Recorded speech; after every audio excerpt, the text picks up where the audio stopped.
Hello, Motorrad World fans, and welcome to Talking MotoGP from the French Grand Prix out at Le Mans.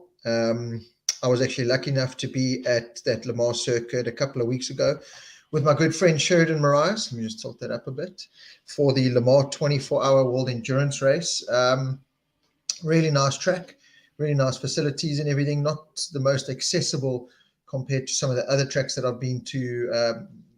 Most recently, Jerez was certainly one of the best when it came to service road access and watching and hearing the racing action up live, close and personal. So but I'm just trying to get all the comments going up here. We are trying it. There we go. We're trying it on our YouTube channel now. So I have shared this onto our Facebook, the link onto Facebook. If you just click that link, it'll bring you into our YouTube channel. And here we are, just like Joan Kutzer and Michael McDougall have done. Hello, guys. How are you? Hope you're all well. Daniel Steinhaber or Stan Dubar. Evening, gents. Cloud Matthews. Hey, Uncle Rob. Clyde, how are you doing? Hope you're well. Thank you so much for joining in. John McLaughlin, evening. So, yeah, I'm just going to try and move it over onto our YouTube channel. Actually going to try and just promote our YouTube channel a bit more, trying to get it monetized and stuff, so we can start making a little bit of money out of some more video content that we're going to be doing. So check out all the videos that we've posted. I put all my MotoGP debriefs from the weekend and everything. I put them up here, all our video reviews from tests that we have done and do in South Africa, and whatever I get this side, and yeah, just some generally cool content. So please do like, subscribe, share the channel as much as you possibly can, because life in the UK is not cheap. So yeah, we can start making some money off the YouTube channel. That'll be great. Jonathan Borg, Clyde Matthews, yeah, very good, thank you. Johan van Deventer, Yvonne Pretorius, Andrew Walker. Andrew, how are you doing? Hope you're keeping well. Vessel Kruger, how's it? Thanks for tonight. No problem. Always excited for the Monday night straight after MotoGP. I did try and get Stephen Berry live with us tonight, but unfortunately, I'm sure some of you, or there's a lot of people that aren't going to be able to join us tonight due to load shedding. So yeah, unfortunately, load shedding has put a damper on things, but we'll try and make the show as entertaining as we possibly can for everyone watching. Just for those who don't know, I can see because the numbers are slowly coming up, but yeah, we just need to get everyone in tune that you got to click the link on Facebook to bring it here. Now it's not just click on, you watch it on Facebook, and I'm sure a lot of people will soon get the hang of it, that we've moved it over to our YouTube channel. So yeah, thank you so much to everyone for joining in. And yeah, talking MotoGP from Le Mans, it was never mind the racing at the actual race weekend. How was the news heading into the race weekend? MotoGP, there's just never a dull moment. In modern day MotoGP, there's always something happening on and off track. And heading into Le Mans MotoGP weekend, John McLaughlin, there is lots to talk about. First of all, there was that bombshell that Matt Oxley put out with regards to Michelin and tire pressures and blah. That kind of that was, I suppose, blown out of proportion a little bit. Once more homework was done and once more information came out, it looked like Matt, just put something out there that had some substance to it for sure, but the full story wasn't kind of there. And then, Ducati came out saying, a bit more of their facts, and it kind of, what it did uncover was just what a disaster that whole Michelin tire pressure story is. There's a lot of loopholes there. And this gentleman's agreement, I don't know how there can be a gentleman's agreement when that's the rule and you not abiding by the rules. So there's a gentleman's agreement, but it's because the right procedures aren't in place that, these smart people from Ducati and other places can find those loopholes. So yeah, Michelin for me aren't in a great place at the moment. Yeah, their tires are breaking lap records and everything, which is fantastic. But when those tires, there's a bit of inconsistency that we've spoken about plenty of times with regards to front tire. We saw all those crashes again in Le Mans, and inconsistency with some tires not working, some duds and blah blah blah. So let's let's wait and see. The whole Michelin thing, I think, is a little bit up in the air at the moment. They really do need to just sort themselves out. And when this came out, I think it just, put more egg on their face, to be honest. The fact that the Honda with Marquez and the MotoGP Hondas aren't making the Michelin front tire work. The KTMs are battling with the Michelin front tire. Ducati and Aprilia are seeming to be the only ones really getting the best out of it. Suzuki are there and thereabouts, but yeah. Anyway, we can go on for days about the whole Michelin thing. The reality is there are loopholes there that Michelin that have now been uncovered, and Michelin and Dorna need to sort that out, because if you're going to have a rule and it's going to be strict, then be strict. They're so strict with so many other things off track. They're so worried about passes for paddocks and stuff, rather than focusing on that kind of thing. So let's see how that all plays out. And then, of course, an even bigger bombshell heading into Le Mans was Suzuki. I mean, put your comments here. Who saw that coming? I did not. When that first kind of post came out, Suzuki pulling out of MotoGP, you think, geez, guys, it's May. April was, a couple of weeks ago. It's over now. April Fool's gone. Suzuki will never pull out of MotoGP. They won the world title a couple of years ago. They're stronger than ever. They're developing well. They've got two of the best riders on the grid in terms of talent. Why would you be pulling out? It is 100% almost confirmed that Suzuki are pulling out. Dorna are certainly doing everything they can to make it not happen, but if it does happen, find a solution to fill those two grid spots. And what kind of fine Suzuki are going to be paying, we wait and see. But it is basically down to some wrongdoings within the car market side from Suzuki that have hit them now, and financially they just have to pull out of racing entirely. MotoGP, World Endurance, whatever other championships they are supporting, they are pulling out of. So that was a bombshell. That was a massive bombshell for everyone. I feel so sorry for the team members, the staff. There's so much more than just Alex Rins and Joan Mir. There's the whole team, the staff, the mechanics. There's the hospitality. There's the truck drivers. There's the guys making the apparel for them. There's so much to this, and I kind of look at it and think, have Suzuki not rushed, to this conclusion? Because you've got the base set up there. You need to find a big sponsor to run it. Okay, you've got to pull out for financial reasons, but just find a big sponsor to try and fund this whole thing. Surely, you make money off the apparel sales, off, prize money and Dorna, and there's got to be ways around it rather than just we're out. Yeah. So I do look at that as a bit of a downer. So yeah, let's see. Rob, I found an Afrikaans name for your Pooper Scoot segment. Blink or stink. I like that. I might use that. I might throw that in every now and then. Thanks, Vickers. Ace of Spades, how's it, Rob? Yeah, get some money from YouTube for the great content. Yeah, thanks so much, Ace of Spades. Have a look here. Clyde Matthews, all this news is making MotoGP look bad. It's like they're stumbling over their own feet. Clyde, I have to agree with you in many ways. Like I said, MotoGP and Dorna are so strict in so many ways with access and, showing it, getting it to the mass supporters, and it's only for the rich and famous now. And then you kind of look like, well, you're neglecting the Michelin thing, and even the way you're directing the races, you're not showing enough of the race. Why not show Darren Binder and Remy Gardner and some of the other riders dicing further back? They just seem to be focusing on this. They seem to be doing as little as possible to get as much money as possible. There's Stephen Berry, evening. So Stephen's got power. After all that, Stephen's got power, but for how long is the question. We will get Stephen live with us one night.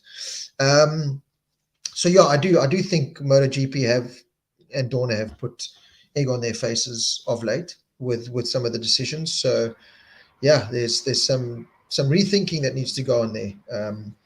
I like what they're doing at Le Mans now. It looked like a great atmosphere with the fans, with the pit walk. They've done it at the last couple of races that I've been as well. These fan zones that they've got set up. So there's a lot going on, and they are getting a lot right. Let's not just completely destroy Dorna and MotoGP. There is a lot that is going right. but there's these little loopholes, and if I was a Brad and a KTM, or some team that were 100% abiding by these Michelin tire pressure rules, and yeah, read all these other kind of things, I would also kind of get upset. But at the same time, is it this whole gentleman's agreement within the paddock? Like, okay, well, if you do it this time, we'll do it next time because we don't have the sensor. And. So there, no power on my phone with 32% battery in the dock. Stephen Berry. So we've got to keep this short and sweet for Stephen Berry's 32%. Okay, let's do this. Let me answer some other questions here. Byron Yetling, hello, Uncle Rob, you beauty. Byron, how you, my buddy? Hope you're keeping well. Beverly Odendahl, John McLaughlin, do Rins and Mia not bring in sponsors? I just think if a team like RNF can do it on the so-called 13 or 15 million euro budget that they got, as opposed to it was 11 million budget and they wanted 15, or it costs 15 or 20 million to run a MotoGP team. Surely Suzuki, being world champions a couple of years ago, this big manufacturer, there's got to be somewhere where they can get 15 million or 12 million or 13 million euro. They have to be, like you said, with Mia and Rins. They've got Monster Energy on the bike. They've got that Australia Galicia. There's got to be other ways. Where's Movistar gone? Where has all these other, there's got to be other ways to be able to fund this project rather than just, that's it, our brand is gone. I mean, that's just such brand damage, this call. I mean, Stephen Berry is a Suzuki nutter, and you're a diehard Suzuki guy with your MotoGP apparel that you've just bought, or your World Endurance, and it kind of means nothing now. So yeah, I do. I think they jumped to conclusions there a little bit too quickly, Suzuki, and I think they need to re-look at that. Vanna van der Spade, does Darren have a ride for next year? Vanna, I would like to 100% confirm and say yes. I cannot give you 100% confirmation, but my gut feel and just kind of the things I saw and heard in the paddock kind of lead me to believe that Darren will be with the RNF racing team next year. Whether that's on Yamahas or on Aprilias, we don't know. That's another big talking point coming into Le Mans this past weekend was, Razlan has come out saying that they are talking to Aprilia to field 2 more Aprilias in MotoGP for next year. In some way, I can look at it and make sense. Their title sponsors with you. It's an Italian company. Why not be on Italian bikes? Aprilia seems to be a fantastic package at the moment that's really done marvelous things in the hands of Aleix, not so much Maverick Vinales, but I wouldn't look too much into Maverick Vinales because I think the problem there is Maverick himself. Aleix is a fantastic rider, and it's great to see him and Aprilia up there. But is he one of the elite in MotoGP? I would say so now because of his results in that, and he's certainly a championship contender. But it must be a good bike to be putting Aleix there. I'm trying to say that as politely as I can without saying that Aleix is a terrible rider, but I think that Aprilia is a really good package. So I don't know if Razlan is seriously considering this, because with you have come to him and said, listen, we would love to have, we're an Italian company, Italian bikes, that makes a lot of sense. Or if Razlan's just looking at it and saying, well, I'm not getting enough support from Yamaha and the bike's just not doing it for us, let's look at other options. Or if it's just a scare tactic to put it out there so that Yamaha will come back and say, well, you know what, we need the satellite team. VR46 is on Ducatis. They're not ready to take Yamaha yet. They don't want to take Yamaha yet. You are our only option for Yamahas. Please, please, please, what do you want? So there's a couple of ways to look at it there.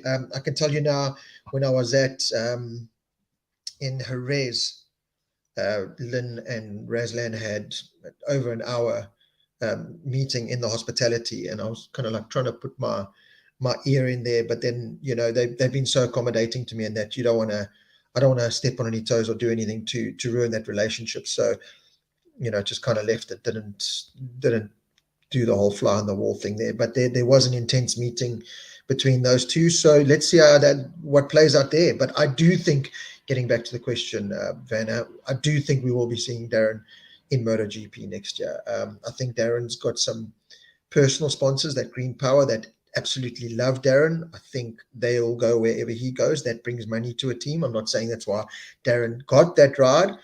I'm just saying that that's definitely a plus to have, that a big sponsor like Green Power supports you and likes you. I can tell you now, Razlan is a big Darren Binder fan. His team are big fans of him.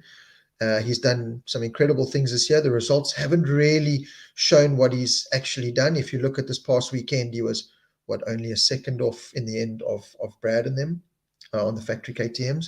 He was only 0.4 or 0.6 off Dovi on the same motorbike, off Morbidelli on the same motorbike. Yeah, he was 2.5 seconds or whatever away from Pecco and them, but Pecco and them were over a second faster than anyone else. So yeah, there's a lot of ways to look at how Darren's doing and how the performances have been going, but I do think he will be there. But this is MotoGP. Let's wait and see. Jonathan Borg, apparently Espeleta is waiting for a new manufacturer, not Gas, but a real one, who I have no idea who that might be, but he's willing to run 2023 with 22 bikes until the new manufacturer arrives. The problem with that is then there's too many riders. There's not enough bikes. And there's too many riders. They've got to have those 24 bikes. I know they're looking for a new manufacturer, but in the Suzuki have proved it in the current economic climate. There's which manufacturer is going to come in there? BMW, who can't scrape a World Superbike team, a decent World Superbike team together. Nothing against Sean Moore, I think it is, and the BMW team there, but prove yourself on that platform before you try and come there. I know they have had a MotoGP project bike from years ago that they were building. Maybe Kawasaki, are they big enough to do it? Certainly not to do World Superbikes and MotoGP. They'd have to can one or the other. Same with BMW, but that's their bread and butter. The production bikes is very much where they focus. MV Augusta, I don't know. They've got the Moto2 set up there, but I just don't think they're big enough. I think Espeleta would be silly. You still run 24 bikes and have 4 more Aprilias or 4 more Yamahas. Okay, leave the Ducatis at 8, please. Have this Leopard Aprilia team. Why not? They need the bikes to cater for the riders. Jean Mir potentially goes to Repsol Honda, which I think is going to happen. The riders that at the moment are the outcasts, and I did my scoop or poop, my Blinkhoff stunk this past week. And I mean, there's Paul Espargaro without a MotoGP ride. Is he good enough for MotoGP? I would say so. I think he's, he's not going to set the world alight, but I think he's a good enough rider to be on the MotoGP grid. Okay, Jack Miller, we're still waiting for confirmation from Ducati, but okay, at the moment he's in the dark because Ducati haven't signed him and he hasn't signed with anyone else. I do think, I put the poop or scoop up today, that Jack Miller will be going to Red Bull KTM. It just makes sense. Guidotti, his former team manager at Pramac, is now with the factory KTM team. They were a great team. They love each other. It's a great relationship. He's Red Bull sponsored and he has been for years. Got a great relationship there, which is Red Bull owned KTM, the same guy. He's had KTM tires before with Moto3, did very well. And then Aki Ayo, who runs Ayo, the Moto3 and the Moto2 team, is his personal manager. Kind of just all does that. I think Ducati do like this prospect of Pecco Bagnaia and Enea Bastianini, 2 Italians in their factory Ducati Italian team, even though Pecco's come out saying, or Enea came out saying that Pecco would prefer to have Martin. So already some mind games going on there between those guys. I think Pecco deserves his factory ride. There's no doubt about that, although he showed another chink in his armor. We'll get into the rundown of how the races, the Le Mans race went. But just looking at all the outside first, but Bastianini, how can you not give the guy a full factory ride? But at the same time, does he want a full factory ride? The commentators were talking, and I kind of believe them. Let me stay in my Cressini team where I'm loved, I'm cared for, there's no real pressure. Give me a factory Ducati contract and a factory Ducati bike, and I'll stay within this Cressini team. Because, okay, other than the more money, that is the biggest attraction. People say, why would John Mir go to Repsol Honda? What's Repsol Honda, first of all? Second, it's the money. These guys are going to be doing this for how long? Why not go for the money? You've got to go for the money. And that would be Enea's big attraction to that, because you're winning races in the satellite team that, is a family unit. Why would you go add that pressure of a factory team where if you don't perform, Gigi and all of those guys come with a shambok and just muri you after every race? So, but I see the Anaya Bastianini and Pecco Bagnaia pairing happening with Ducati. I could see Ducati wanting to keep hold of Jack Miller if Anaya decides to stay within Gresini just with a factory bike and stuff, because Jack, he gets results on track every now and then, as we see, but he offers so much. He's a crowd favorite. You know, if you look at all the content on MotoGP.com, it's always about Jack Miller because people want more of him, and he's the only one willing to get out there and do things after the race, doing his hoonigan as they call it, you know, donuts, looking all silly, throwing his gloves, drinking out of his boot.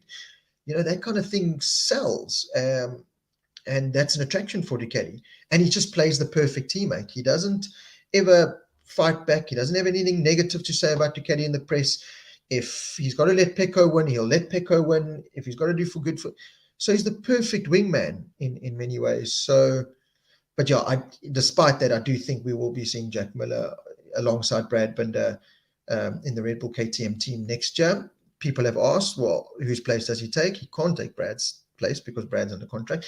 To me, Miguel Oliveira will be leaving KTM. I've said it the whole year from race one. I don't think Miguel's mind's there. I think he's exhausted from the KTM project, and I think he's going to move on to something else, whether that be that factory Yamaha contract that Dovi's got within the RNF team, whether that be on an Aprilia in the RNF team, whether that be LCR Honda in place of Alex Marquez, who has just done nothing and doesn't deserve to be in MotoGP, if I'm being completely honest, although I think he will find a Gresini Ducati or a Pramac Ducati, or he'll find some ride because of his name.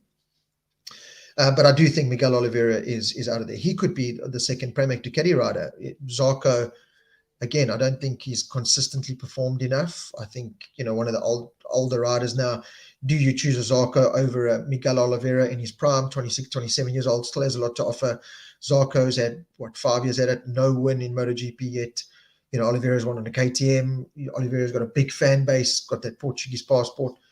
You know, let's see. Then Dorna's other problem is getting passports into MotoGP. Toprak Razgatlioglu with his Turkish passport. Where does he go?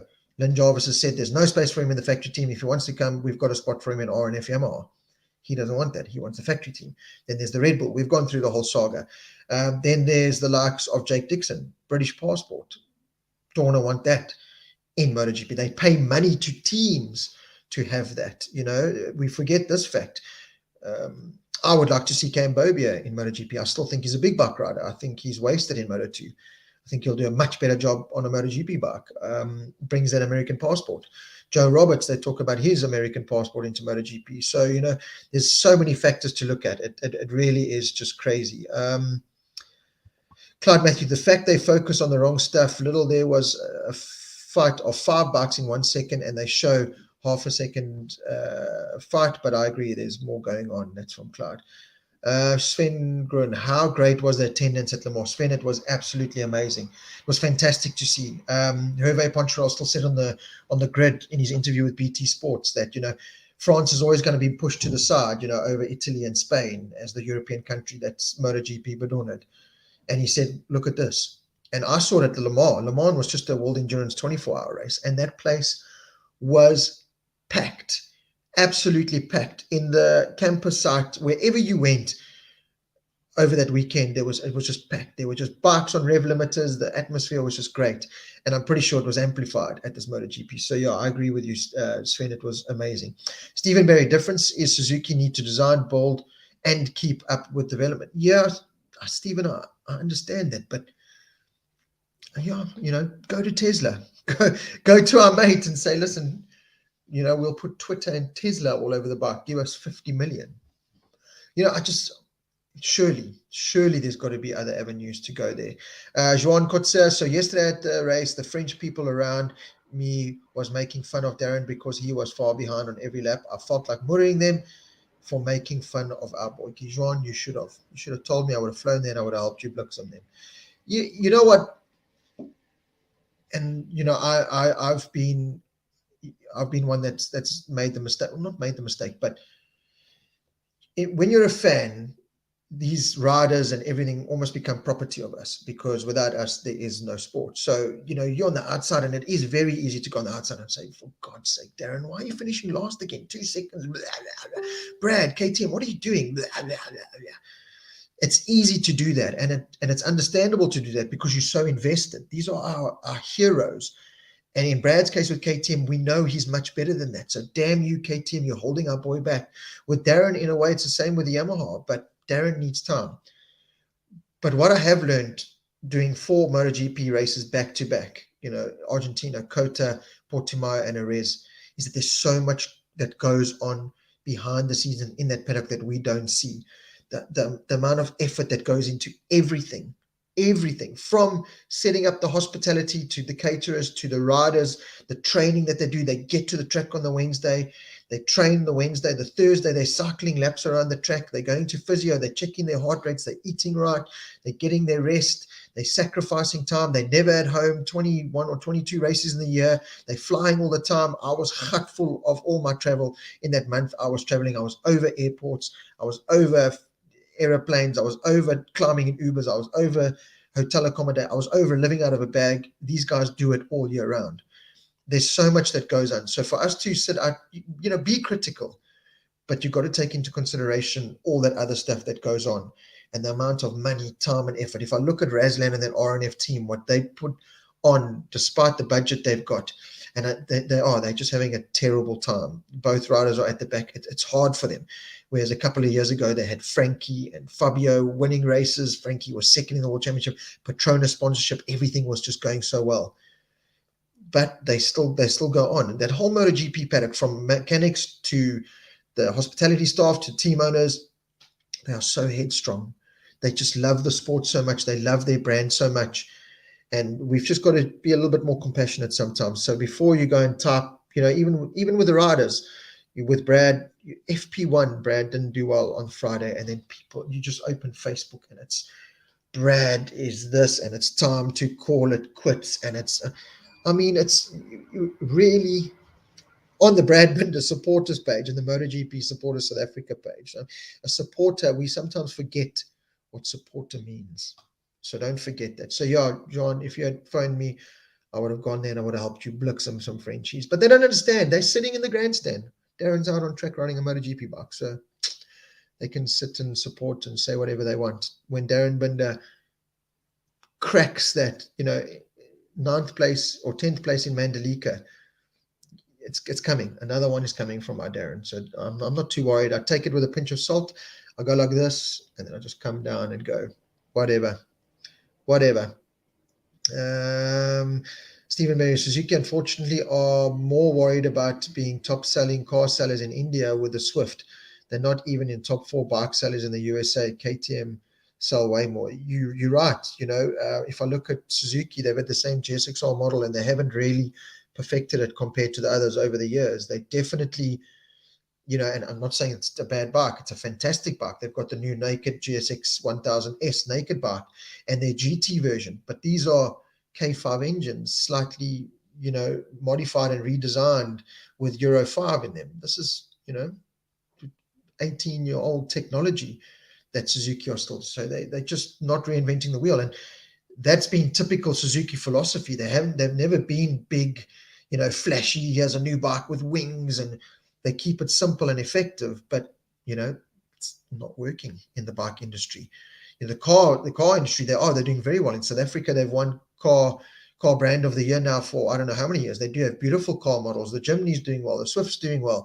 So that side's booming. But I agree with Stephen. They've neglected the bike side, and now the bike side is paying the price for the car side's mistakes, because they have to now finance this problem that they've had with their diesel car or whatever they've done. No more MotoGP, and the bike fans and the bike department and all the bike staff. And I mean, how many people are they going to retrench in the bike department at Suzuki? It's sad. It's very sad. Suzuki, Jonathan Borg, Suzuki are not pulling out because they don't have funds. They will pay hefty fines to get out. They are just not selling bikes, so it does not make sense anymore to do motorsport in general. Jonathan, I understand that, but I do think it is a financial thing. I do think, like you said, they're pouring money into something that's not really making them any money back. KTM are selling bikes from having theirs. Ducati are selling bikes. What wins on Sunday sells on Monday. It's not so much in the case with Suzuki because of their model range, because of, as I just explained, they're very conservative compared to the others. You park that Gixxer next to the new BMW M1000R and the new Ducati Panigale V4 and the new Kawasaki ZX10. It's a step behind from build quality to overall performance. It's a fantastic bike, value for money. It's the cheapest superbike in South Africa by almost 100 grand, and it's a fantastic bike. The general Joe Soap guy buys a Suzuki GSX 1000. You turn the key, you love it. You got horsepower, you got good handling, but when you start, wanting to take it to that level, that's where the Suzuki suffers. That's where all their bike models suffer. While they're here, and it's great and it's fantastic and it's got its market, the others are here. So those that want this aren't going to look at Suzuki. They don't even look at Suzuki. And so, yeah, I agree with you, Jonathan, in some ways, but I also do think they are going to pay hefty fines, but I think those hefty fines are a lot less than having to fund a MotoGP project for however long the next couple of years. Nico Oliphant, I hope I said that right. Do you think that Alex Marquez and Nakagami will stay with Honda? Maybe Rins go to LCR. Japanese guy from Moto2 take over from Nakagami. So Nico, yeah, I did a poop or scoop on this as well. I think it's a tough one. I think Alex Marquez will somehow wangle his way into a MotoGP ride with a Cressini or someone, unfortunately, because I don't think he's done anything. I don't think, listen, he's fast. Like I said, again, when you're at a MotoGP and you watch these guys on the side of the track, you go, geez, I feel so bad for knocking this guy, because look how stupid fast this guy is out on track. And he's within a second and a half, even sometimes less, off the fastest riders in the world. That's nothing. But results speak for themselves. So while he's got the marketing value to him because he's Alex Marquez, he doesn't have the results. So I do think he will be out of that LCR Honda team. I think Cecchinello, there's only so much, and they've had a torrid time the last couple of years. They really, Carl Crutchlow was their last real, big hope. Alex has had flashes in the pans, and Nakagami hasn't quite cracked it. He's had some good performances, but still hasn't been on the podium. You can't have, 5 years in MotoGP and no podium. With the likes of Ayagura coming from Moto2, who's a Moto2 championship contender, won his first Moto2 race at a res, looking really good, brings the Idemitsu sponsor with him, which Nakagami brings with him to MotoGP. So that's like for like, is younger at the moment, faster, fresher. So yeah, I think Nakagami, I don't know what's going to happen with the likes of Nakagami. Does he go World Superbikes? Does he go back to Moto2 and try and win a Moto2 world title? I don't know, but I do think it'll be a big shake-up within LCR. Suzuki pulling out and putting Rins and Mir on the market shook everything up. All of a sudden, every team went, whoa, okay, let's rethink this. Repsol Honda, do we stay with a Marc Marquez, who we love and, brought us 8 titles, but it's not the same Marc? Is he just too badly damaged goods now? What goes on there? This is spitballing and going completely out of the realms of possibility in my mind. I think Mark will still be there, but I think it really shook a lot of feathers having these 2 riders on the market. Friends came out after the race saying, KTM have been in contact with him. Do KTM say to a Raul Fernandez, okay, well, you go do your thing now if you want to go to RNF Yamaha or Cressini Ducati or Pramac Ducati or whatever, because this has been a failed exercise completely, and Remy Gardner. And, does a Rins step into one of those seats and try and rebuild Tech 3? Because that's been a shocking process this year. So, I think Jean Mir will definitely be on a Repsol Honda. I can't see him saying no to a Repsol Honda contract and the money that comes with that. That's if Fabio Quartararo doesn't go Repsol Honda, which I don't know. You look at Fabio doing well the last couple of races and you think, okay, all is well there. Then, you look at Lamar, where I can't overtake unless people make mistakes. We need more horsepower. I'm not happy, and you kind of think those races before, was it more a case of Ducati and Honda and the other manufacturers not taking advantage enough? That's why this ever consistent Fabio and Yamaha were able to win. Or is it that Fabio and Yamaha are the best package? Fabio's got to look over his shoulder and think, geez, the other Yamahas are miles behind. How long can I pour my energy into this? When are these big changes going to come? But again, when you've got a blank check in front of you as a Fabio Quartararo and you're winning races and leading the championship, why move when you've got this blank check? You're getting the stupid money, you are making it work. I don't know, but Nico, sorry, I went the long way around there. But to come back, I think LCR is either going to be Rins and Agura, or Miguel Oliveira and Agura. That's what I think is going to happen with LCR Honda. Jonathan Borg, with you have big money problem. That's Razlan's problem. You 100% right there, Jonathan. I should get you on the show sometime.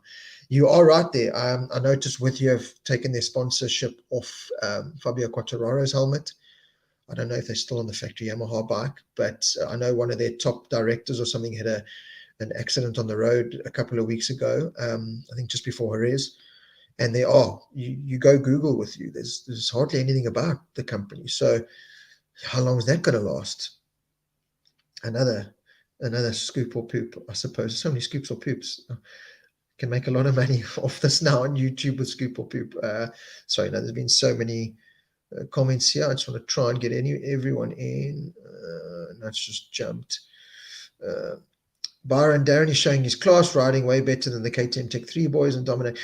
Byron, that's Darren's biggest thing, that he's on the coattails of Moto2 first and second in last year's championship. He's right on their coattails, having not done Moto2, coming straight from Moto3 on a worse off bike in many ways, the old Yamaha compared to the factory KTMs. So yeah, again, that's the kind of thing that the paddock look at. They don't necessarily just look at results. Vickers Alberts, let's talk KTM. I work myself up every week thinking Brad Binder going to own free practice sessions and that first front row qualifying, then boom, sorry, have to wait another 2 weeks and try again. He makes KTM look good. Yeah, I kind of touched upon it. So what happens with Brad and KTM is they go FP1 with used tires, kind of setups to try and make something work. FP2 looked like they found something. They really did find something. Brad still spoke after the Friday practice session and said, we found something. This is looking good. And he made a big jump in lap time. The problem with the KTM at the moment, they're able to make that jump in lap time, and while everyone just does this, the KTM just hits a brick wall. And that is the biggest problem at the moment. It's too much weight. The problem for KTM, the biggest problem for KTM and Honda MotoGP at the moment, in my mind, and you guys must comment and let me know what you think, but I just think that there's this Michelin front tire that just cannot handle the pressure. They just cannot. Brad had to run a hard front tire Sunday at Le Mans while Jack Miller was on the podium with a soft front, and the race winners were winning on medium. So you rock up on the grid knowing that you're already at a 0.4, half a second disadvantage around a track like Le Mans because of your front tire. Never mind anything else. You had a half a second disadvantage, maybe even more, purely because you can't run the soft front tire because you don't have the support. Honda and KTMs rely on that front end, digging the front end in, squaring it, getting out. And they just can't do that. They cannot ride the way the bike needs to ride to perform because of the Michelin front tire. So they're trying to find ways around this, and it's just not happening. And we saw the Michelin front tire is a big problem. It is a massive, massive problem in MotoGP at the moment. Pecco Bagnaia loved it and thrived on it in qualifying and free practice and at a race, and then tucks the front. He maybe went in a little bit faster, but it didn't look like he did anything completely stupid, and he tucked the front. Some of those crashes at Le Mans, it's just wipe away. So that is the biggest problem for KTM and Honda, is this inconsistent Michelin front tire. Then you're taking this hard out, and it's replaced by the soft that's actually a hard with medium DNA in it, but with soft grip. There's just too much going on there with Michelin. They need to simplify it. I think they need to simplify it to the point where teams get maybe a medium and a hard, or everyone just has to run a medium or a hard, or I don't know how they're going to fix that, but they've got to find something. They've got to just find a better front tire. It's as simple as that in many ways. Did Darren mention the biggest issue he has outside the soft tire qualifying run that he has to adjust to? So Clyde Matthews, Darren's biggest problem is it's all there for us to see. He starts races so well. He's got a full tank of fuel. bike's heavier. He feels like he can stop the bike more under braking, just feels more planted. In qualifying and later on in races, the fuel tank's low, especially in qualifying, soft tires, so you have all that grip, hardly any fuel in the bike, so you're running 10 kilos, 12, 13 kilos lighter. It's a whole different motorbike. So he is to his detriment, and he'll be the first to tell you he's struggling to get the best out of that situation on a low fuel tank, soft tires with all that grip. When you've got a brand new soft rear tire and it's gripping the front more, so when you brake, the whole bike dynamic changes. So he is battling with that. He'll be the first to tell you that. So it's all part of this learning curve. He does. And I've spoken to Resland about it, and Wilco Zeelenberg. He's got to start making more out of the soft tire and the low fuel tank. He's got to start making more out of those qualifying sessions, because if he can just qualify 2 or 3 positions higher or closer, he gets these phenomenal starts, and he puts himself right in the mix. And the last 2 races, if I look at Perez and now, got good starts, and then made mistakes early on, because he's so eager to capitalize on that solid feeling of the bike feeling good. I've got to go now, that these mistakes come in, rather than just being settled. And look, there's a lot of pressure on his shoulders. I mean, there is a lot of pressure on that young man's shoulders. At the beginning of the year, he was told he's useless, he's not good enough, everyone hates him in the paddock, don't deserve it. And then you get the good ride, and then the Simon Pattersons go from telling you you're an idiot to licking your arm. He's got a lot to deal with, and it plays on your mind. It really does play on their minds. These MotoGP riders are all human at the end of the day. If I look at indestructible Marquez, is destructible. He's looking like he's just exhausted. He's mentally and physically exhausted. So they are humans at the end of the day. So I think Darren, I do agree, he does need to take another step now. It's getting to that point. I'm hoping Mugello, with more fast-flowing corners, Darren likes the fast-flowing stuff. If I look at what he says with the data that he goes through his team, he is, good in the fast stuff, where you brake, let go of the brake, have to commit. That was Moto3. Brake, you don't have time to trail on a Moto3 bike because small fork, smaller front tire, blah, blah, blah. Get the braking done, let go of the brake and just commit.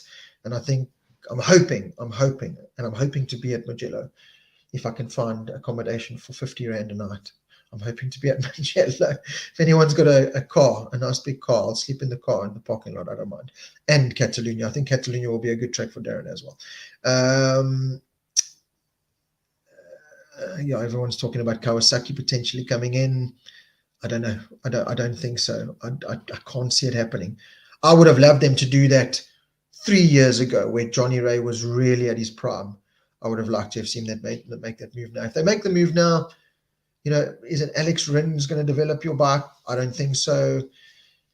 Is it Alex Marquez going to develop your bike? Definitely not. Is it Miguel Oliveira going to develop, and who wants to go onto a developing bike? MotoGP's got so cutthroat now. Wherever these guys want to move, that's why the Ducati seats just, the riders are telling their managers, get me a Ducati seat. Because look at, no disrespect to Enea Bastianini, Jorge Martin, Luca Marini, Marco Bezzecchi.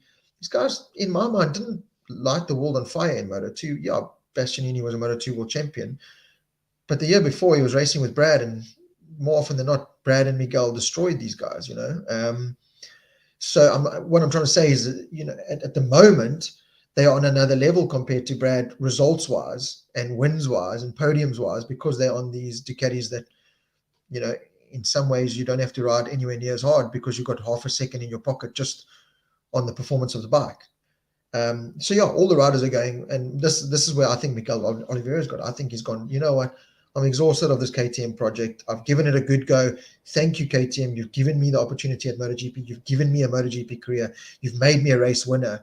But for the rest of my future now, I cannot hang around. But it's a double-edged sword, because does Brad do the waiting game like Alicia's done?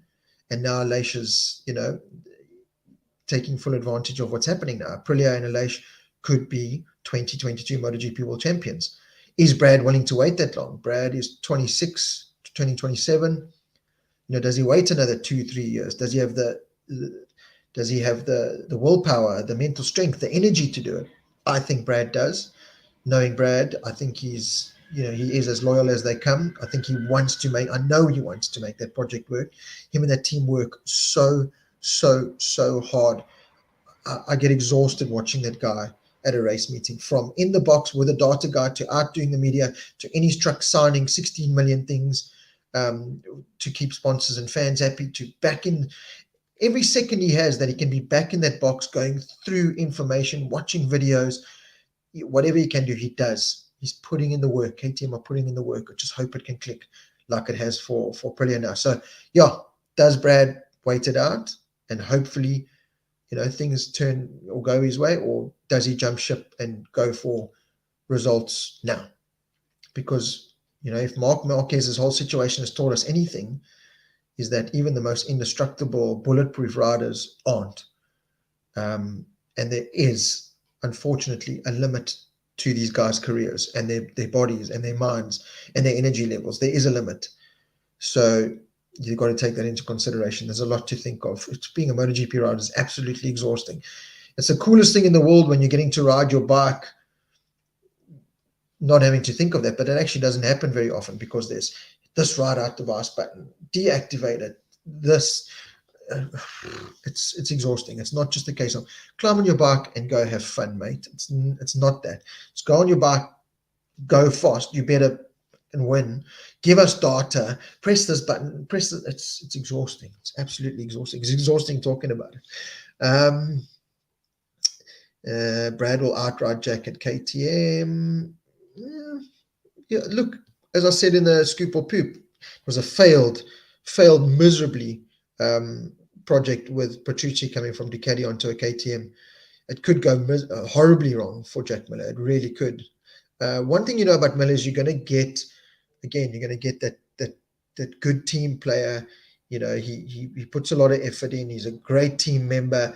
He's a good teammate to have, and he sells T-shirts and caps, and he gets the coverage. So you're not just buying the fast rider he is on track. You're buying the whole package. And that's the beauty about Brad as well, is you get all of that. Okay, he's not as, flamboyant as a Jack with Hoonigan donuts and throwing his stuff into the crowd and stuff, but he does the media, he does the track, he does the fans, he answers the questions, he's always Mr. Suit and Tie, and that's ultimately what team owners and them want, is it not? KTM needs a second rider that can help with the development of the bike. Not sure if Jack is the guy for it, but I can be wrong. Yeah, Vickers, you're right. And this is where the argument, a lot of people have said that potentially this, KTM gas branded bike could fill these two vacant spots left by Suzuki. Would it be a bad thing bringing two more bikes in for more development and putting, like I said, the problem is that Jack Miller doesn't want to climb on a bike and develop. And that might be his only handbrake with signing with Red Bull KTM, although the check, I'm sure, will be massive. And Alex Rins, he doesn't want to, as I've spat on my screen here, he doesn't want to climb on a bike and develop it. Oliveira doesn't want to develop anymore. I'm sure Brad's getting tired of developing. These guys want to climb on Ducatis with whole shot devices and 10 k's an hour faster and perform. That's what these guys want to do. But do KTM put two gases in there and, I don't know, go for... I don't know, but what kind of, if I look at Dovi, what is Dovi's all those years of experience? What has he actually contributed to the Yamaha cause other than complaints? I read his race debriefs afterwards, and it's, this bike doesn't suit my riding style. I'm so disappointed. Only Fabio can ride this bike.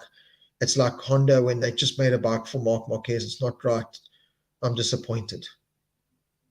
Not, I want to work harder, let's resolve it. None of that. So if you go for experience, what are they actually going to bring to the party? Daniele Petrucci, what did he actually contribute towards that KTM project? And he brought all that information from all those years on Ducatis, and it didn't work. So, it's only worthwhile having another satellite team, or if you're getting valuable information, and that's where Ducati are getting it right at the moment. They're winning with their second or their third best team on the grid in the Cressini bike. It couldn't even be fourth behind VR46. But they're just getting all this information from all different riding styles and able to put it together and make something out of it. Whereas, our KTM, two just like this. I think they are. I think they do need to pull some of that, but who do you get to pull it from? Do you get, an Alex Rins and try and pull it from him, a Jack Miller and try and pull it from him? I was hoping Remy and Raul would bring something to the party, and maybe they are, and KTM just aren't able to translate that yet. So, yeah, 2 more KTMs on the grid, and that's why Aprilia are like, yes, we finally got a good package that teams want. It's not all of a sudden that team, that I'm sure Aprilia a couple of years ago wanted more Aprilias on the grid, but teams were saying, bugger you, we're not going to spend all that money to buy bikes to run in 10th and 11th place. Now, all of a sudden, I mean, Joe Roberts told Aprilia to get lost a couple of years ago for his MotoGP ride. Scott Redding said it will never win races. Look at it now. Now, all of a sudden, teams are going, hey, Aprilia, how much do you want for bikes? This is the MotoGP story, the bigger picture of MotoGP. So, let's see. I see Sven and Stephen have got some amazing points going on here. I love it. Absolutely love it. Stephen Berry, my worst nightmare, Dixon and Foggia on Leopard MotoGP. It could happen. It could happen. It really, really could happen. That's the scary thing. Joan Kotze, over 100,000 people at Le Mans yesterday. That is incredible. I mean, I was at a res a couple of weeks ago, and that was 58,000. I think it felt like there was 100,000. There were more motorbikes parked in that car park at a res than the entire motorcycling community in South Africa. I can guarantee you that just about. Where now for Suzuki Mechanics, Lauren van der Westhuizen, and that's my biggest thing. And if we look at their performances in the Le Mans race, we can start talking about the races a bit now. If we look at the performances, I mean, it was shocking. Shocking up till the race. Rins was looking so good. Mir was kind of just hovering, and then the race was looking so good. Rins made the big mistake and crashed, as he's done so many times, and that's why Rins will just never be the serious title contender. Mir missed the consistency, wins championships by being consistent, crashes out, something we don't see. And I think his mindset has changed. I think he knows what my future is potentially secured with Repsol Honda. It's not with Suzuki, so I'm going to push a little bit harder because, this project is not there. I can just go let it all hang out in many ways. And Rins as well, same kind of mentality. But I just think it must be so hard. Livio Supo's just been appointed team manager, a couple of races in, and then this happens. And he's got to somehow motivate that team. They've got to somehow go to every race meeting now, knowing at the end of the year they've got no jobs. They've got no jobs. And a couple of them will be picked, the KTMs, the Ducatis, the Hondas will pick some of the good ones or whatever. But like I said, it's so much more than just, the data guys. There's the general mechanics that just change wheels. There's the hospitality chefs and the staff there. There's the truck drivers. There's a lot of people that are going to, that affects. It's not just Jean Mir, or poor Jean Mir and Alex Rins. They're going to be looked after just fine. It's that now the rest of them and keeping them motivated for the rest of the year. So I think it's going to be a very topsy-turvy season for the rest of the year for Suzuki, I would say. Ian Jefferson, Rob, if you do Mugello and Catalunya, will you sort me Ixon, BB33 and RNF gear? Jefferson, I will certainly try. It's getting the stuff. It's paying for the stuff, first of all, because you're converting SA rands into euros, which is not an easy exercise. Then it's getting it back to South Africa. But I do have a contact, a good mate, a good supporter, and he's probably watching now, that always messages me and says, Rob, I can help you out with international courier. So let's see. But it is awesome to see that Ixon have got the setup now at tracks. So there is going to be new, fresh Ixon Brad Binder apparel sold at all the racetracks now. So finally, South African fans that go to MotoGPs overseas can buy some Brad Binder stuff. Unable to buy the stuff that's available in South Africa, you can get it now at the track. And then, RNF, Yamaha have got their official team gear stuff. I should have worn mine just to make you all jealous. It's in the cupboard, waiting for Mugello and Catalunya, hopefully. Cressini, Ducati have got their stuff. And I know a lot of people think that the color scheme looks terrible, but it is probably one of the best color schemes in MotoGP when you see it with your own eyes. So I'm definitely, and this is my problem. I mean, I go to the track to be with Darren and Brad, but then I put my RNF on because they really do accommodate me and I help Darren. But then I want to be in my KTM stuff to support Brad. And then I want to be in Cressini Ducati stuff because it looks so cool. And I like the Mark VDS stuff as well.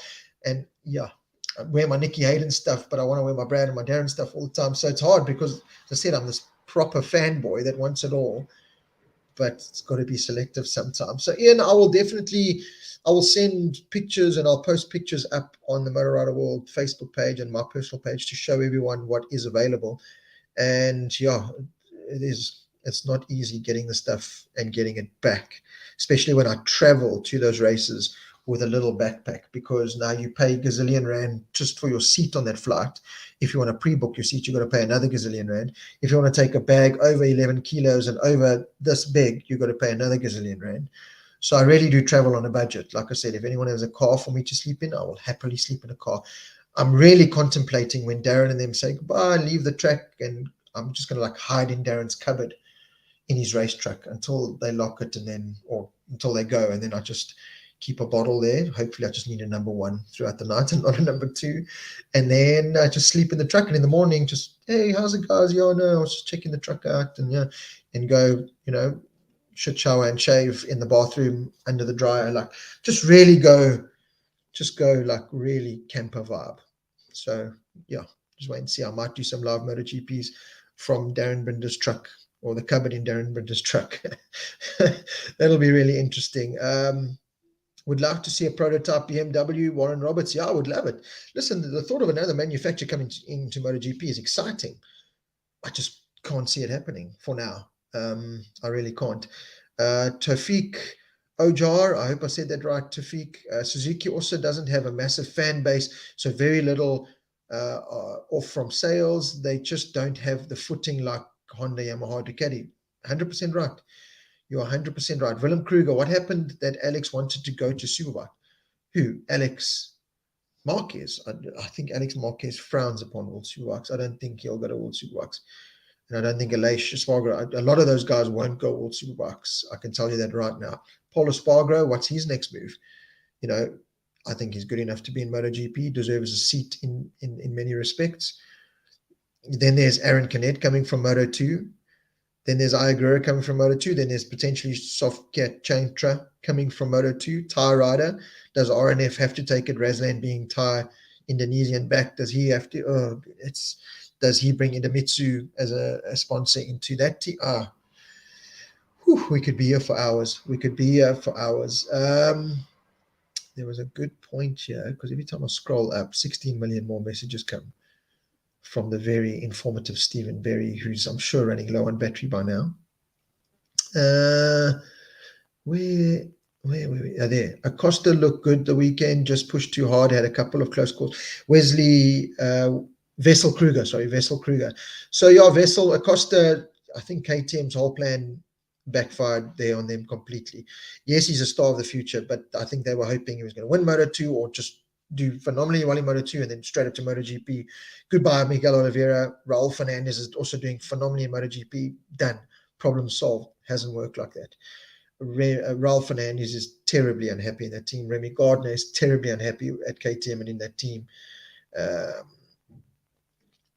Aaron Canet and them, would they want to go KTM? It's been a terrible exercise for KTM this year in selling themselves and their project. Last year, I think year before, it sold well with Miguel winning for Tech 3. Ike Lackawanna was doing good, had some good flashes on the Tech 3 bike. Brad was doing well on the factory bike, so they had a lot going for them. This year, they don't have much going for them at all. So yeah, they've got to rethink that whole situation. They really do. Do you think KTM's decision to stay on the 2021 bike, trying to unlock more of its potential, working so far, or should they rather have gone for a new from scratch 2022 bike? Clyde, I think initially they were quite happy with the new front aero package. Their engine is good. There's nothing wrong with the engine. Balance of the bike is a problem for sure. The beam trellis frame that they kind of use is very rigid. The WP suspension is very rigid. So there's no accommodating from it. There's no middle. Like Brad would say, it's either there or there. There's no middle ground with that bike. It's just very hard when you've got such a rigid, unforgiving is the word I'm looking for, package, and a Michelin front tire that is very, well, it's not very forgiving either, because it just gives up under pressure. It goes, okay, bugger you. This is too much pressure. And it's the same with the Honda package. Mark, it's there for all to see. Marquez's riding style over the years has been get that front tire dug in, like almost motocross style, into a berm and then out. He relied on kind of scrubbing off of that front tire. That's why he would save the front so many times, because he literally wanted to do that to get the bike turned. Can't do that anymore with his Michelin front tire. So yeah, I think the wings and the amount of the more pressure that's putting on the front now is not helping. I don't think KTM kind of took into consideration or knew how weak this Michelin front tire was going to be. And yeah, it works on the hard front, but you're a second off, half a second off on the hard front compared to soft and a medium front. So you buggered. You buggered before you even spin one lap. And that's their problem at the moment. Nico, Fabio will stay at Yamaha. Don't see him moving to Honda. I think he would rather move to Ducati. I also thought that second Ducati factory ride, I thought Ducati would be also going to him with a blank check saying, Fabio, please, we are so desperate for this title. We haven't had it since Casey Stoner. Please, what do you want? Just come and bring it to us. Because Pecco is really good and he's going to be a title contender. But again, and I've said it all along, there's this chink in his armor, and he buckled under the pressure from a satellite Ducati rider on the weekend. And that is Pecco's problem. He's got this chink in on a race meeting like Jerez, where he dominates, fantastic. He'll string 2 or 3 of those in a row. But then, you look at last year when he was leading Mazzano, winning the race, Fabio was in 7th or 8th. Come last 5 laps or whatever, Pecco crashes. So he's got this chink in his armor. So I really, the beginning of the year, I had firm predictions that Fabio was going factory Ducati.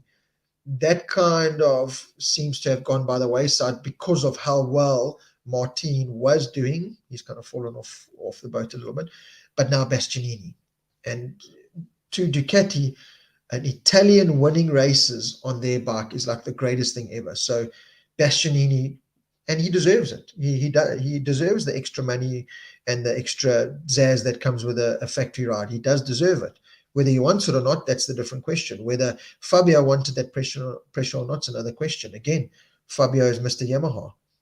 Does he go to Ducati where you're just one of the other guys now, especially if you don't win, and get more money at Yamaha? I think Fabio's holding out for a massive, massive paycheck to look after himself, and rightfully so, because he's leading the World Championship. Yes, it's not the greatest bike to be on, but it's consistently performing for him. On a weekend like Le Mans, where he battled and he still finishes in the top 5 while Peccos are crashing, he's there. His biggest problem now is that he's got the Salacious Spargo on Aprilia that's stupid consistent now. And much respect to Alash. He's got his kids in the pits with him. Every picture you see is him putting his helmet on, kissing and hugging his kids. He's just really, and I've seen it in the paddock. He rides with his kids on the scooter, carrying them. He's got this awesome family vibe going, and he's still able to get the job done on track. And he's persevered with the Aprilia project when no one else wanted to.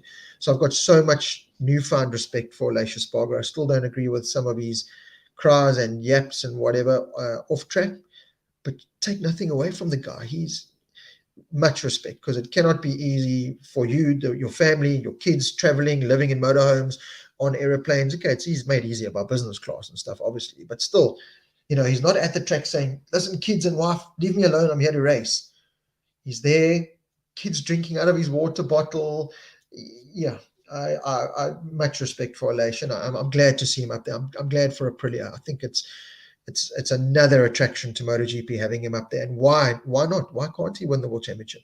We keep saying, okay, next race he's going to battle. Next race he's going to battle. And he's not. He's up there week in, week out. And I think it makes MotoGP a better sport. But going back to Fabio, I think he'll look at it and go, if I can just get a big paycheck, and if we can just get 10 more horsepower, or change something little, they're not miles off. They're not. They're current world champions, and they're leading the world championship. How bad is it? Yes, Frankie, Dovi are hating life. Dovi is just too old. Frankie's maybe damaged goods now, just hasn't recovered after that injury. Okay, well, you do your thing. We've got Fabio winning races and leading world championships. Sure. So it's not all as doom and gloom as we think it is for Yamaha in the paddock. Carmelo won't let Fabio move because without him, Yamaha will be lost and MotoGP can't afford that. Plus, Yamaha are giving him a big check, like you said, and the contract written promise of a new bike. That's from Jonathan. Yep, I think we've all, as a team, hit it spot on there. Gareth HB, sorry I'm late. Gareth, how dare you? How dare you be late? Stephen Berry, to be fair, Ducati has made the soft front work. Already have had 5 years to do the same. The others have had 5 years to. I agree. Listen, I'm not. I take nothing away from them. I completely agree. But the fact is, the KTM and the Honda will just never work on a soft tire.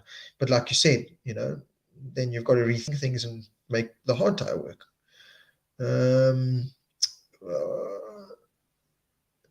Let's have a look. To be fair, to get in the front tire, Mugello is a beast of a track. Stephen Berry, yeah, I think Mugello is always going to be a good one, and it's going to just highlight pros and cons of rider, bike, tire, everything. It really does test everyone and bring out more than any other track does. So yeah, I'm excited for that as well. Stephen Regis, Lacombe, sorry, any further news on Jack Miller joining KTM?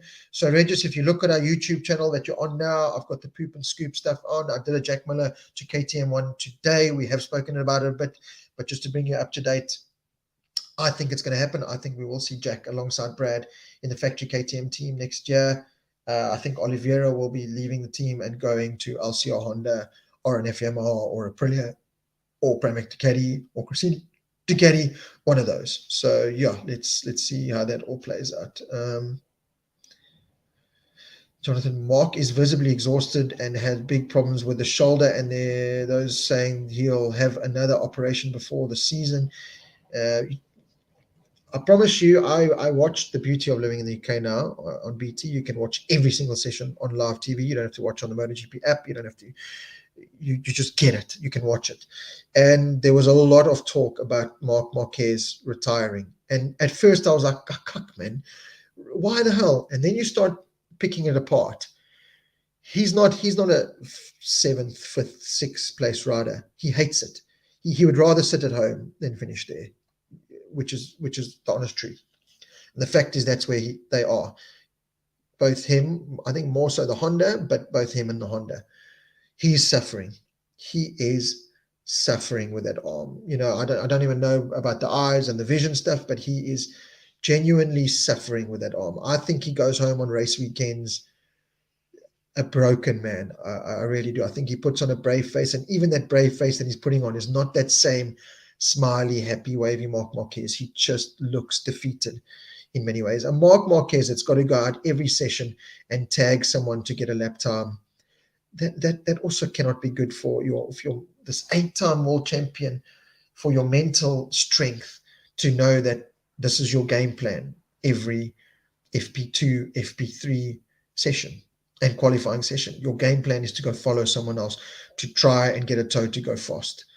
For a guy like Marc Marquez, that is such a kick in the teeth. He's just mentally suffering. He's physically suffering. I feel for him because he is one of the best that the sport has ever seen. I think he's still probably the best. And it's hard to see a guy suffering like that. It is. It really is. And I have much respect for him because he still comes out at all the races, and when there's spectators waiting for him outside his motorhome 24/7 or his pit box, and he just signs and kisses and holds babies no matter what they're wearing, if they're wearing 40 VR46, and he's at the hotel in America. He came down to the reception, going to go have supper with his team and have a drink with his team. Fans came, got down, took photos, held babies, kissed moms. It's sad. It's sad. And I really hope we see Marc Marquez and Honda come back. MotoGP will just be imagine a MotoGP with Brad and a KTM, or KTM in general, just performing every week. Honda and Marc Marquez performing every week. Ducati Can you imagine the show? And we've had glimpses of it. We've had little pieces of it. It's not doesn't happen all the time, but oh man, that is what I dream about. That is what I dream about. Um, been meaning to post this on Facebook, Stephen Berry. End of day, Brad on KTM means he won't be a 4 to 5 times world champion. He will get one shot like Aleix on Aprilia this year to take a good bike to the title. Sad reality. I agree with you, Stephen Berry. I do agree with you. I do agree with you, sadly, there. Very good point. Very good point that you've made there. Now that you've just dampened the whole mood, should we end it there? No, we won't end it there just yet. Dick Crosby, what is Danny Pedrosa doing nowadays for KTM? It seems like his role is, I've heard talks that they're not going to renew his contract, or he doesn't want to renew his test rider contract. But I just also think, I think he's got to the limits of his ideas. Again, just an old school rider. MotoGP has taken a step forward. You need the Jorge Martins in a way as your test rider. That's who you need to get the potential out the bike. The problem is they're trying to, the Martins, the Brad Binders, they don't want to be at race weekends trying to develop the bikes. They don't want to. None of them have concessions anymore. Aprilia have lost their concessions now. How's that going to hurt them? I think they've had long enough to get the bike sorted, to be honest. KTM maybe lost their concessions too early, being one of the newbies in MotoGP compared to the others. The problem is you're testing 2 seconds off the pace for the Danny Pedrosa doesn't translate to the Brad Binders and them on race weekends in completely different conditions, weather and track conditions. Riding behind other guys with a Dunlop layer of rubber down on the track from Moto2 bikes, riding behind other guys with the heat coming off there. It's just, how much can you take from the testing? Mavericks Vinales is the perfect example of how much testing actually means.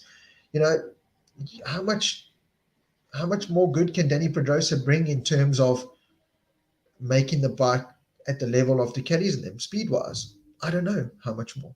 Ducati have got 8 test riders effectively on the grid. Racing test riders, getting race data. Whether it's good or bad, they take that bad data. They want all that data, and they have it all. KTM have got 4. Aprilia have had 2. That's what makes them so impressive. Suzuki have had 2. And, the other thing, I was actually telling George Hadji, I think it was, or was it James? I can't remember, at the Portimao, no, in one of the races this year. And I was saying, see that giant Suzuki setup, that big hospitality, those big trucks, all that stuff, that's for 2 bikes and 2 riders in that whole paddock. KTM have got 100 gazillion Moto 3 bikes, rebranded Calyx Moto 2 bikes, MotoGP bikes. Honda have got Moto 3 bikes, So for the Suzukis and the Aprilias who are just there putting that whole setup up for 2 bikes is creditable. But again, that's almost to the demise of Suzuki, because there's no longevity with it. There's no foundation with that, because now when you're gone, you're gone. It's not like Ducati going, oh, okay, we've lost 2 bikes. Well, we've still got 4 more or 6 more. That's the difference, and that's what they've got to start thinking about. David Horst, Dovi is done. Please leave the building. Yeah, agree with you. Ouch, Razlan compared Dovi to Rossi last year to the Italian press failed experiment. I can tell you now, when I spoke to Razlan in Argentina, so that was round 3 of the championship, was Argentina. And you bring up Dovi, and he was just like, it wasn't my first choice. It's going to be another Rossi experiment. It's MotoGP is a modern rider game. And that's why he wanted the Darren Binder. He wanted to give him a year heads up to attack in 2023. Have that year experience. And then in 2023, let's see dive bomb Darren. I don't want to use that expression, but let's see that Moto3 Darren come out and go balls to the wall now that you've got big bike experience, because it is. MotoGP is a modern day rider game. Fabio Quartararo is 23 or 24 years old, MotoGP world champion. I mean, that's where it is. So the Fermin Aldeguers are 16, 17 years old in Moto2. That's where the future lies. And that's why the KTM need to look at the Danny Pedrosa and go, okay, well, how much are we actually getting out of this? Yes, we're getting all the years of experience and good data, and that, but it's not translating. So what other way do we look? And I don't know what other way to look, because like I said, You're not going to get Jorge Martin as a test rider. It's just not going to happen. You're not going to get a Brad Binder as a test rider. And the fact is that Brad Binder is a test rider for KTM over race weekends, and it just can't work when you're going for championship and winning races and podiums. It just doesn't work. Stephen Barry, Dobby didn't like it and told the press that Razan is still new in the paddock and needs to learn first before talking. Even in the paddock, it's hey. There's none of this like with Darren where it's this giant hug and kisses and rainbows and stuff. It's very much a hey. And it's so weird that there's this team owner and his rider going, hey. I fly to SA in September, so can help. YouTube user, there's no name there. So YouTube user, whoever you are, just message me afterwards. Maybe we can send some stuff back with you to SA in September. That'll be nice. Let's have a look here. Oh, geez, I've just lost some comments again. There are some good ones. There we go. Okay, Stephen. I like Stephen. He's doing a lot of answering for me too, guys, on the actual posts, which I love. Honda in big trouble on the new bike. KTM have some same excuses. I kind of touched upon that. I just think it's more a case of the Michelin front tire. But as Stephen says, you've got to make it work. Ducati have made it work. Make it work. Andrew Walker, Fabio crumbled in 2020, then came good in 2021. Bagnaia will do the same. And who says Fabio won't do the same? There's all these points that you forget about. You forget, MotoGP, we kind of focus race by race because it's that entertaining that we sometimes forget, what happened before. Brad Binder finished second in Qatar and, had good races this year, a couple of months ago, and now it's all doom and gloom. So, we sometimes focus too much on the now and what happened this weekend and don't take in the bigger picture. So let's see. Regis Lacombe, is there any rumors in the paddock about replacing Michelin as the only MotoGP time supplier by any of the others like Pirelli, Bridgestone, Dunlop? Let me tell you, Regis, the Michelin thing is a very sensitive subject in the paddock. The riders have been scripted what they can and can't say. Don't mention any other tire manufacturer when it comes to MotoGP. It's Michelin. So I think they've just signed another contract to 2025 or something, I believe. Stephen or someone can answer that for us. But I don't think there's going to be any change in that soon. I know Michelin have come out and said they are developing new tires as we speak to try and solve this problem, to make it more of an even spread throughout the paddock and the different riders and manufacturers. Look, they've also got a hard job on their hand. They've got to deal with a Ducati that does this, an Aprilia that does this, a KTM that does this, a Martin that likes to do this, a Brad Binder that likes to do this, a Marquez that likes to do this. So it's not an easy job for them. It's not just making something that's brown and black and putting it on the bike and off you go. It's not that easy. There's so much that goes into it as well. But I think I've said it before, anything man-made, it's always going to have its imperfection and its faults. And in that cutthroat thing that MotoGP is, where they're literally making tires at the track, there's got to be imperfections to it. There has to be this kind of inconsistency to it. So let's see. I would love for KTM to test Öhlins suspension just for one test. Will it perform? I think so. Byron Yetling. I would also love to see that. KTM will never do it because the riders will probably come in and say, please keep that on there. They'll probably, I don't know. No, it'll never happen. And who was it? It was Michael Laverty on BT Sports saying, WP is more than just a suspension supplier. It basically runs the race division for KTM. So they do all the welding bits for the radiators, this and that and this. They do a lot more than just the suspension. So it's a race division for the KTM group. They own it. So it would be shutting down that whole project and saying, oh, we failed miserably if they went Öhlins. And the Austrians and the Germans will never do that. So look, they've employed some of the top minds from Öhlins over the last couple of years, are now working for KTM and WP. So it is a work in progress. It is a work in progress. It's just, like I said, we've become so impatient because we're so passionate about the sport that we want it now.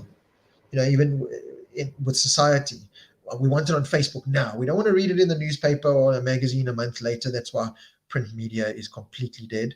We don't want to read it then. We want it now. Rob, why haven't you posted anything on Facebook? It's been 10 minutes. Rob, why haven't you posted anything on YouTube? It's been half an hour. And it just translates to the MotoGP stuff as well.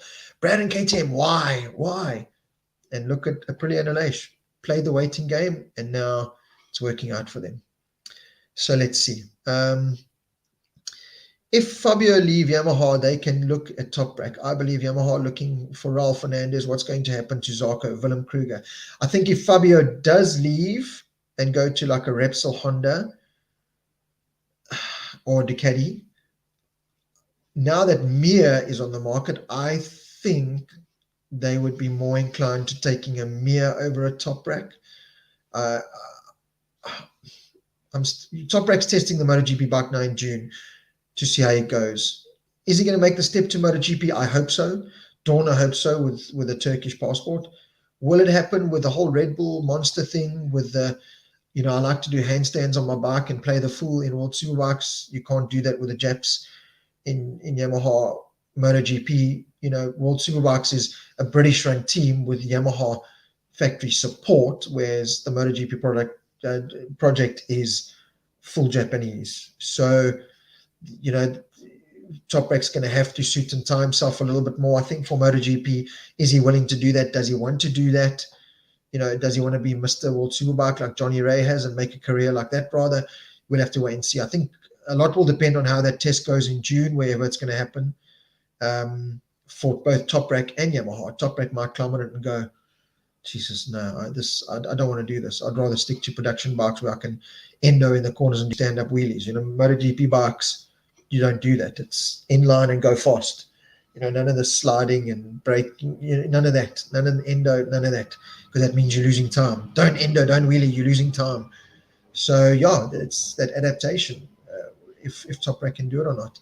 And like I said, would Yamaha then take a Toprak and overlook a Jean Mir, MotoGP world champion, knows the Michelin tires, knows how MotoGP works? Will they take him over Toprak? Will they take Rins over Toprak? Will they take Miguel Oliveira over Toprak?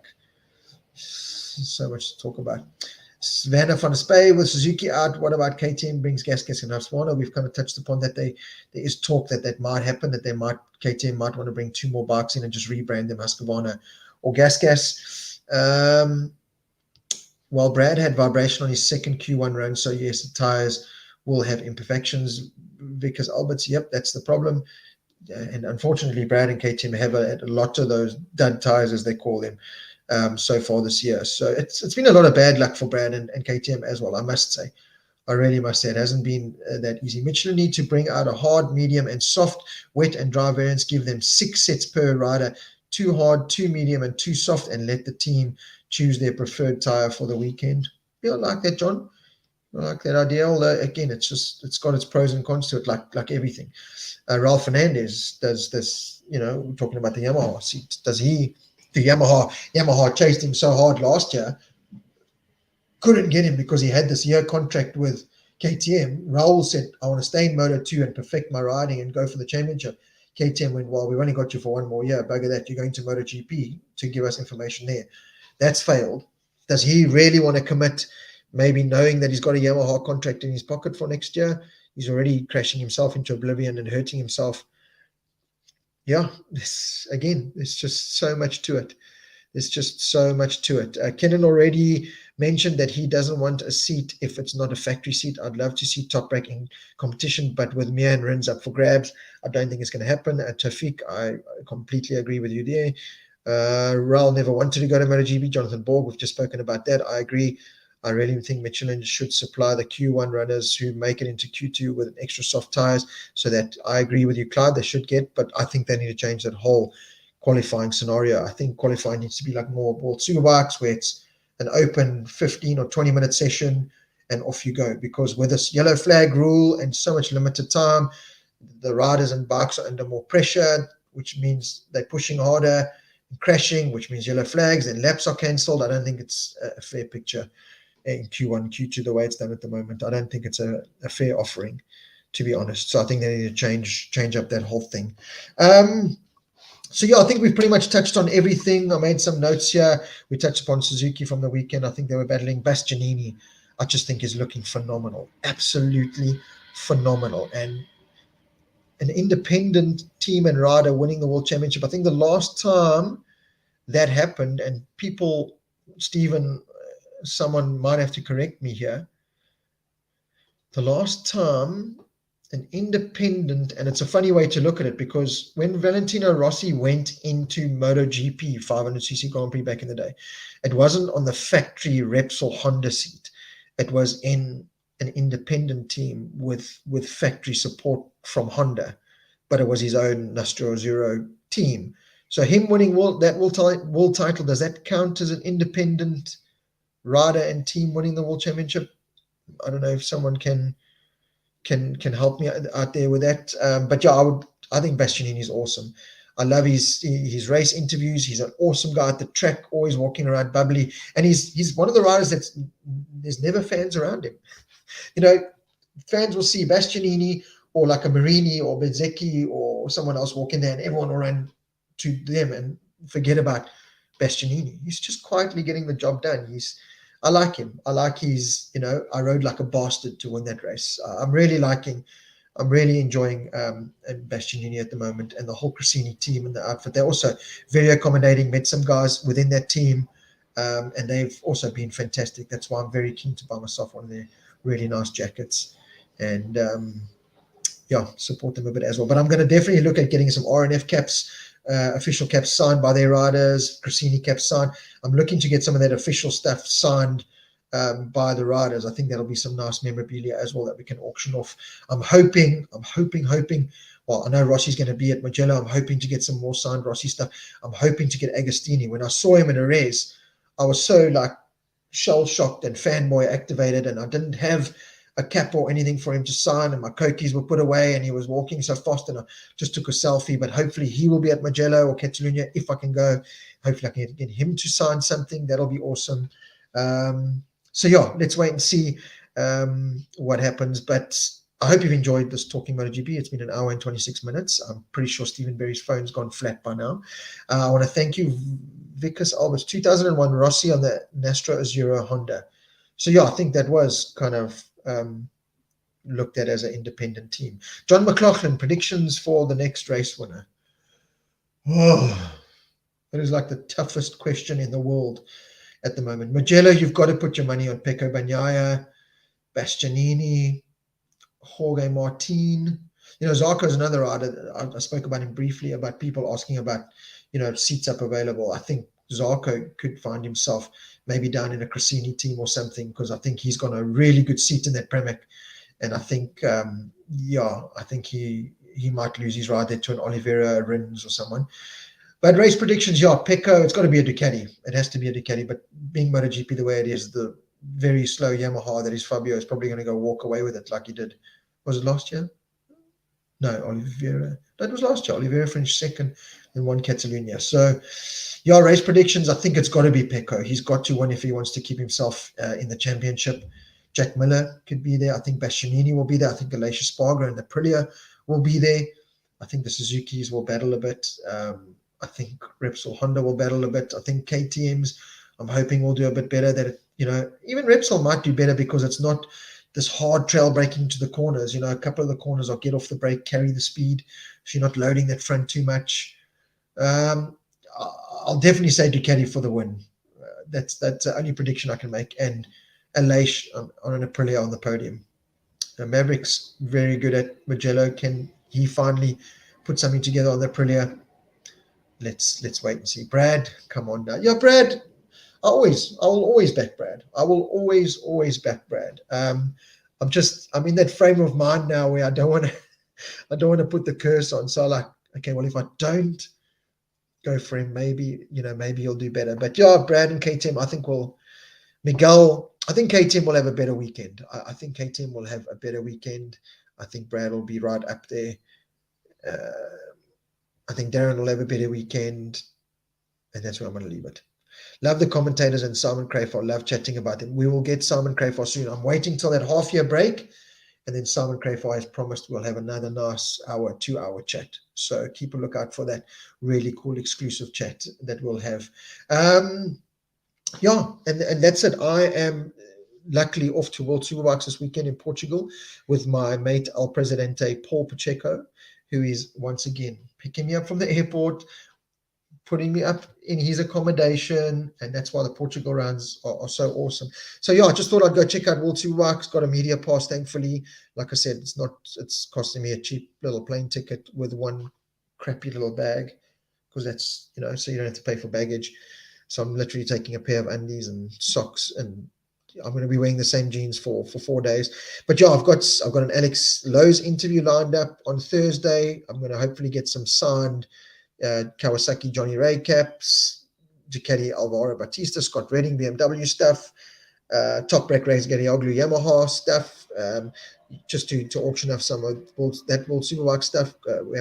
I've never done World Superbike stuff. Johnny Ray signed cap, I've never actually heard of, to be honest. With the top anything signed by Top Rack, I haven't heard of. So I'm going to get some of that, and I'm hoping with World Superbikes we can do a lot more videos.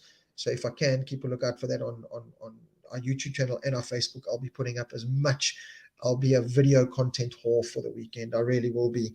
I'm hoping to hang out with Baz and his BMW team, get some behind the scenes stuff done there as well. So yeah, keep a lookout for that. And then hopefully the weekend after, off to Mugello and Catalunya back to back. How far is it from Mugello to Catalunya to walk?